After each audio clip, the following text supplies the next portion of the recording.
एक धक्कादायक बातमी येते चंद्रपुरामध्ये प्रियकराची मुलीच्या वडील आणि भावानं हत्या केली आहे। घुगुसमध्ये राहणाऱ्या योगेश जाधवचे एका मुलीसोबत प्रेमसंबंध होते। काल या मुलीनं त्याला भेटायला बोलावलं होतं आणि मुलीसोबत भेट होण्याआधी तिचे वडील आणि भावानं चारगावहून बळजबरीनं त्याला मोटरसायकलवर बसवून यवतमाळ जिल्ह्याच्या हद्दीत आणलं आणि निलजईच्या जंगलात मारहाण करून दगडाने ठेचून त्याची हत्या केली। आणि मुलीचे वडील प्रभुदास दुर्वे आणि मुलगा कृष्णा दुर्वे यांनी रात्री उशिरा घुगुस पोलीस ठाण्यामध्ये आत्मसमर्पण देखील केलंय। याविषयी अधिक माहिती घेऊयात आमचे प्रतिनिधी महेश तिवारी यांच्याकडून। महेश, हे नेमकं काय प्रकरण आहे, आत्ताची काय माहिती आहे?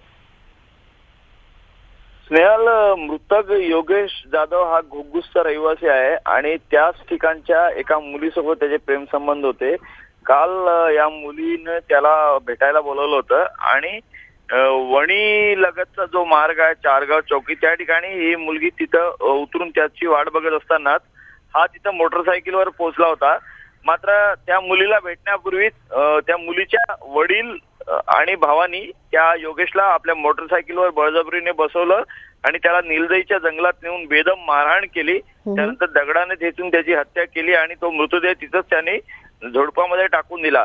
रात्री उशिरा त्यांनी घुगुस पोलीस ठाण्यात जाऊन आत्मसमर्पण केलं आहे। त्यानंतर पोलिसांनी वणी पोलिसांना या संदर्भात सूचना दिली आणि रात्री उशिरा मृतदेह तिथून काढण्यात आलेला आहे। शवविच्छेदन सुरू आहे।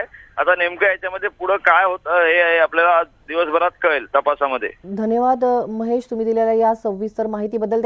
या बातमीचे अपडेट्स आम्ही तुमच्यापर्यंत पोहोचवतच राहणार आहोत।